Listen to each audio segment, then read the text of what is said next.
Hello, first graders. It's me again, Julie Boyle. I am your Junior Achievement Volunteer. And guess what? This is our last video visit. But we've had a fun week learning about Junior Achievement, haven't we? I hope so. Remember what the word volunteer means? It's kind of a long word, kind of a fancy word, but it means, that's right, helper. And helping people makes you feel good. Do you like helping people at school or at home? It's a good feeling, isn't it? I hope you always try to help people. We have learned so much this week. We have talked about our families, helping each other to make our neighborhoods good places to live. We have learned about businesses in our neighborhood that provide jobs so our families can earn money to buy the things we need and want. Let's see, we have learned about maps and symbols and the keys and the legends on the map that tell you what the symbols mean. And we have learned about businesses providing goods and services. Does your school provide jobs? Of course it does. It's where your awesome teacher works, right? How about, does your school provide goods or services? I think it's a trick question. I think you can answer both on this one because our school cafeterias, they sell goods like yummy breakfasts and lunches, but our schools provide very important services, and that's all of the education that you're learning about with your awesome teacher. And those skills and the knowledge that you're learning in first grade will get you ready for second grade, someday middle school, and then high school, and someday college, and to infinity and beyond. Do any of you like Buzz Lightyear from Toy Story? My son always liked Buzz Lightyear and Woody the best. So you're just going to go all sorts of places with all of the things that you're learning in school. So I hope that you keep trying hard in school and learn everything you need to know to make all of your dreams come true. Do you have any ideas about what you might like to be when you grow up? Are any of the jobs that you gave clues about and guessed yesterday something that you might like to try someday? In this last junior achievement lesson, we're going to learn a new word. It's a French word, and I told you how I love spelling, right?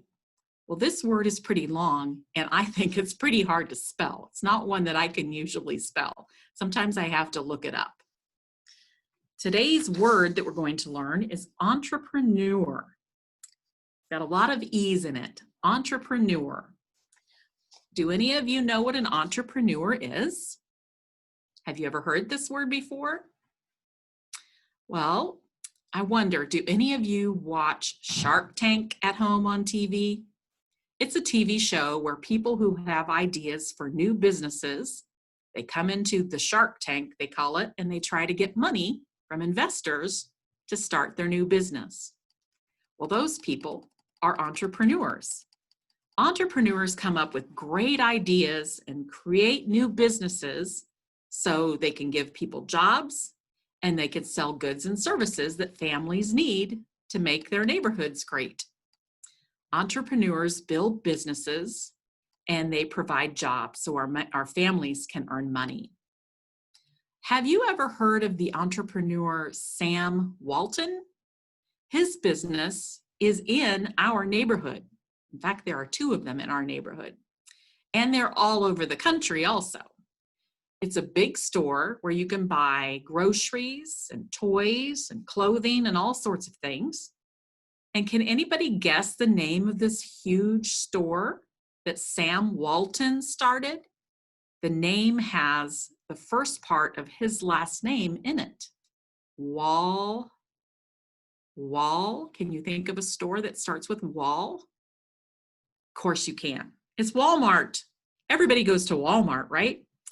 Well, Sam Walton founded Walmart and he was an entrepreneur. So today you are going to think like entrepreneurs and think about new businesses that you could start in your neighborhood because maybe there isn't one here and you think we need one. Or maybe you would just like to have one in your neighborhood. When an entrepreneur starts a new business, They need to tell everybody about their new business so they can get people to come and families to come and apply for jobs there. And so they can get people to come and buy the things that they make, the things that they sell, the goods and services, the things families need or want. So entrepreneurs have to advertise to tell everyone about their new businesses. Do you know what advertise means? I bet you do. You're so smart. All week you've guessed every question I've asked. Well, I bet you've seen all kinds of advertisements on the television. Maybe you've heard them on the radio. Have you heard Arby's? We have the meats. That's an advertisement or a commercial or an ad, sometimes they're called. Maybe you've seen advertisements in your school. Do you have posters on the wall that say, come to the book fair? That's an advertisement about your book fair. So when you practice today being entrepreneurs, you're going to work to advertise your business, and your awesome teacher is going to tell you more about that. So good luck to all of you entrepreneurs, and thank you for letting me video visit you this week for Junior Achievement. I'm going to send you all a big virtual hug and a virtual high five.